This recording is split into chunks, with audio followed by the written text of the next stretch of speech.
Bienvenue dans cette nouvelle édition du 12-15. Au sommaire, une partie de l'opposition ivoirienne mobilisée contre le projet de nouvelle constitution. Elle demande le retrait du texte qui doit être soumis au référendum populaire ce 30 octobre. Les appareils électroménagers protégés des surtensions électriques. Un Camerounais, Colbert Chakounte, a mis au point un dispositif qui permet de détourner les fluctuations du courant électrique, notamment pendant les délestages.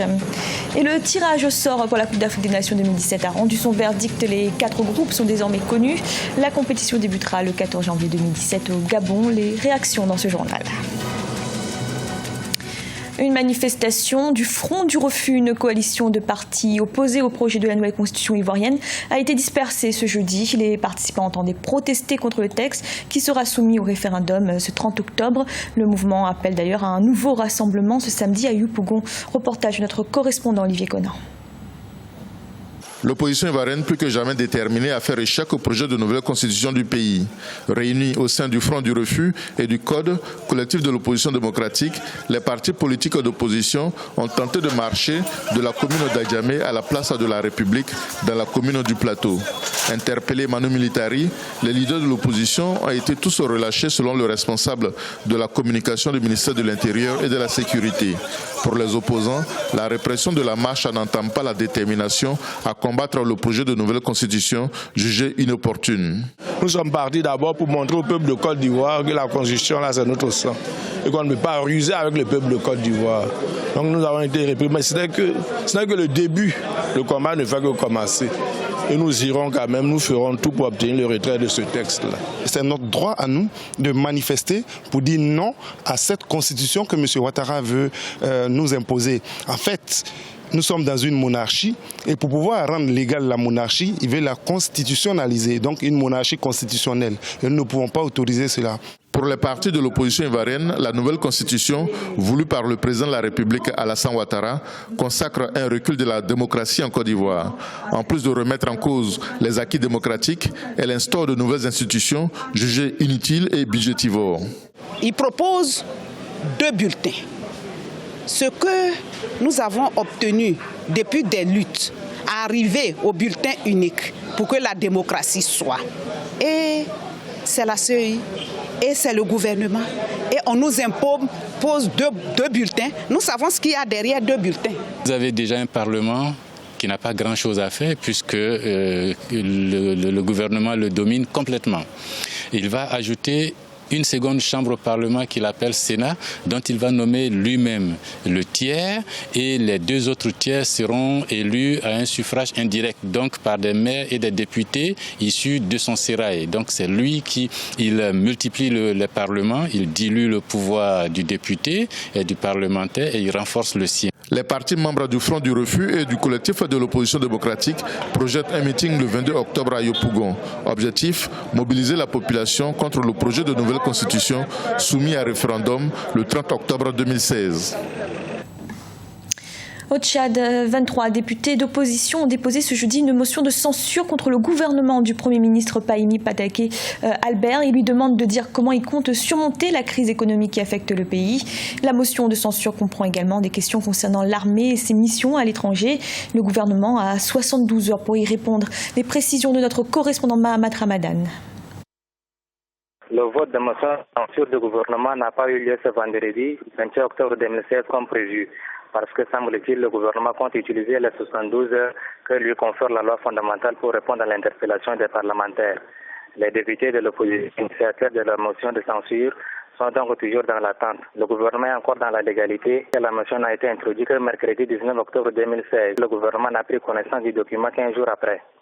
Du côté de la majorité présidentielle, la coordination des partis alliés a fait un communiqué tôt ce matin pour demander aux députés de la majorité d'être solidaires avec le gouvernement et de voter contre la motion de censure. Mais rien n'est gagné d'avance pour le gouvernement parce que certains députés de la majorité ont exprimé leur désaccord avec les mesures d'austérité du gouvernement. Rappelons qu'une vingtaine de députés de l'opposition a introduit ce mercredi 19 octobre 2016 une motion de censure contre le gouvernement. La question principale à laquelle le chef de gouvernement, Pahimi Pataké Albert, doit apporter des réponses et comment le gouvernement des Pahimi compte-t-il surmonter la crise économique et financière qui engendre leur tour de tension sociale à travers le pays, bloquant ainsi le fonctionnement des services de l'État, notamment la santé et l'éducation, depuis près de 3 semaines. Au Niger, les autorités reconnaissent des défaillances après l'attaque de Tazalit. Le 6 octobre, 22 soldats avaient perdu la vie dans l'assaut de ce camp de réfugiés maliens par des hommes armés. Le ministre de l'Intérieur, Mohamed Bazoum, a d'ailleurs pointé du doigt un manque de vigilance. Il a également promis d'associer autochtones et réfugiés aux forces de défense en ce qui concerne le renseignement. Au Cameroun, un électrotechnicien, Colbert Chakunte, a mis au point le Chax TV Guard. Il s'agit d'un dispositif qui permet de protéger les équipements électroniques contre des surtensions générées par les phénomènes climatiques tels que les orages, mais aussi contre les fluctuations du courant électrique. Reportage de notre correspondant Chérif Ousmane Bardonka. Le Chax TV Guard est un dispositif technologique conçu pour protéger tous les appareils électroménagers des surtensions électriques et des fluctuations de tension causées par la foudre. Spécialisé dans la réparation des téléviseurs depuis plus d'une vingtaine d'années, Colbert Chakunte a eu l'idée de l'invention d'un tel dispositif après un constat, celui selon lequel le nombre de téléviseurs endommagés est toujours en hausse pendant les périodes orageuses. Chaque fois qu'un téléviseur tombe en panne, il faut parfois payer les nouvelles pièces. Parfois changer même tous les téléviseurs, parfois même payer même les cartes. Or, vous voyez, avec les temps difficiles, ça faisait, chaque fois il y a toujours les plaintes des clients qui ont perdu les téléviseurs, après, toujours après les pluies, juste après les pluies orageuses. Alors, c'est cette raison que nous avons poussé donc, à trouver une solution technique pour résoudre ce problème technique. C'est pour cela que j'ai donc créé ce dispositif que j'ai également protégé par le brevet d'invention. Déjà inscrit à l'Organisation africaine de la propriété intellectuelle depuis décembre 2010, le Chax TV Guard permet d'éloigner de manière électrique le câble coaxial ou l'antenne TV de 20 cm du poste téléviseur chaque fois qu'il est en arrêt manuel ou automatique. Ceci en cas de baisse de tension, de surtension ou d'instabilité de la source d'alimentation. Désormais, avec ce dispositif, une fois que l'utilisateur va éteindre son téléviseur avec la télécommande ou avec le bouton, c'est lui qui va se charger de déconnecter le câble et l'éloigner de 20 cm. Alors, dès que vous remettez votre téléviseur encore à nouveau en marche, c'est lui qui va se charger de reconnecter le câble. Donc, l'utilisateur ne sera plus obligé de le faire manuellement, au risque de se faire électrocuter ou encore d'ovaliser et de casser la boîte à images. Les premières pièces du Chax TV Guard ont été produites en Chine et commercialisées à 35 000 francs CFA l'unité. Aujourd'hui, Colbert Chakunte envisage ouvrir au Cameroun une usine d'assemblage qui employera une centaine de jeunes techniciens. Il sollicite un accompagnement du gouvernement camerounais et des opérateurs économiques pour une production de masse et une commercialisation à grande échelle. Du sport à présent et la composition des groupes pour la 31e édition de la Coupe d'Afrique des Nations qui est désormais connue. Le tirage au sort avait lieu mercredi à Libreville au Gabon qui accueillera la compétition à partir du 14 janvier 2017. Reportage de notre correspondant Douglas Toutoum. Le tirage au sort de la 31e édition de la Coupe d'Afrique des Nations de football, édition 2017, qui aura lieu du 14 janvier au 5 février au Gabon, s'est déroulé ce mercredi à Libreville. Au sortir de ce tirage, qui a abouti à des groupes particulièrement compliqués pour chacun des prétendants au titre, le moral reste haut et animé par l'envie de franchir l'ultime marche en 2017. La République démocratique du Congo qui pour moi, si il avait fallu que je vous cite une équipe avant le tirage au sort, j'aurais bien aimé l'éviter. Parce que je trouve que Florent Mbengue fait un travail remarquable. Ils ont été demi-finalistes en 2015, ils ont gagné le Tchad avec le même entraîneur. Donc c'est une équipe très forte. Un groupe difficile avec le tenant du titre et puis le Togo qui va être une équipe très dangereuse que j'assimile à la RDC en 2015. Dernière compétition peut-être pour Adebayor. Donc voilà, un groupe très difficile et deux équipes qui vont se qualifier pour le tour prochain. Donc on espère être de ces deux-là. Le match d'ouverture de la compétition opposera le 14 janvier 2017 le Gabon, pays hôte, à la Guinée-Bissau, dont c'est la première participation. Pour les analystes sportifs, le groupe A, composé du Gabon, du Burkina Faso, du Cameroun et de la Guinée-Bissau, est le moins relevé de la compétition. Mais l'équipe bissau-guinéenne n'entend pas jouer les figurants dans cette compétition, tandis que le Gabon est conscient qu'il doit faire mieux qu'en 2012. Même si nous avons l'occasion de jouer la Guinée-Bissau, qui est le novice, mais je pense qu'il n'y a pas de petits groupes et l'équipe est assez consciente On ne peut pas se faire éliminer au premier tour. Aujourd'hui, le Gabon court derrière une demi-finale de Coupe d'Afrique des Nations. C'est le moindre qu'on peut demander à cette équipe nationale et les joueurs tous en sont conscients. Le Gabonais, il a pensé que Guinée-Bissau c'est petit, c'est pas grand l'équipe, c'est parce que c'est la première fois qu'il est participé.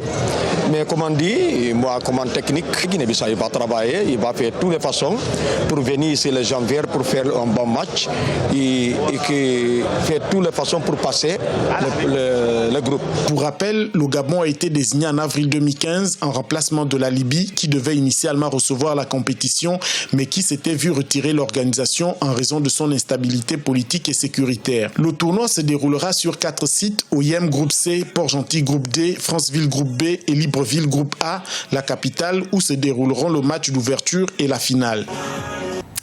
Et nous accueillons à présent notre invité de ce journal. Il s'agit de Mohamed Val Ould Youssouf, membre de la plateforme de la société civile mauritanienne. Bienvenue. Merci d'avoir accepté notre invitation. Monsieur Youssouf, vous avez participé à un colloque en France dont le thème était l'esclavage en Mauritanie. Qu'est-ce qui en est ressorti de ce colloque? Oui, je vous remercie premièrement. J'ai participé à ce colloque organisé par l'association Mauritanie-Europe, un colloque participé au niveau de l'Assemblée nationale française qui a comme thème l'esclavage en Mauritanie, mythe ou réalité, en présence qui demandera à éclairer l'opinion française et à travers l'opinion française et l'opinion internationale sur cette situation qui est largement débattue, largement discutée par certains militants des droits de l'homme. Donc nous avons eu l'occasion, on était largement ravis par la déclaration de François Hollande, l'honorable député qui parraine cette association, qui est le parrain de cette association, qui a déclaré qu'il vient de visiter la Mauritanie il y a quelques semaines et c'était impressionné par ce qui se passe au niveau de ce pays dans tous les domaines, et particulièrement dans le domaine de l'émancipation de l'état de droit et de la lutte contre les séquelles de l'esclavage. Alors justement, monsieur Youssouf, la situation des droits de l'homme en Mauritanie, elle présente quand même des paradoxes. D'un côté, on a des organisations qui estiment que l'esclavage persiste dans le pays, de l'autre, ceux qui nient l'existence même d'un tel phénomène. Vous, quel est votre point de vue? Quel est aujourd'hui l'état de ces pratiques en Mauritanie? Je vous dirais clairement, aujourd'hui, dans ces pays, il n'est esclave que celui qui le veut, par rapport à la liberté de presse. Il n'y a personne qui est contraint aujourd'hui à l'esclavage en Mauritanie. Il peut y avoir un cas ou quelques cas que certaines organisations sautent là-dessus pour faire de la Mauritanie un État esclavagiste, ce qui n'est pas le cas aujourd'hui. Est-ce qu'on a des chiffres aujourd'hui? Depuis l'avènement de l'actuel gouvernement, de l'actuel président de la République, des mesures ont été prises en ce sens. En allant même jusqu'à faire de la pratique de l'esclavage une lutte, un crime contre l'humanité. La loi 2007, la loi 2015, le renforcement de la loi 2015 pour permettre à la société civile d'être présente, d'assister les gens qui ont victime de l'esclavage. La rapporteure spéciale des Nations Unies a mis en œuvre avec la Mauritanie depuis le 26 mars 2014 la feuille de route qui compose 29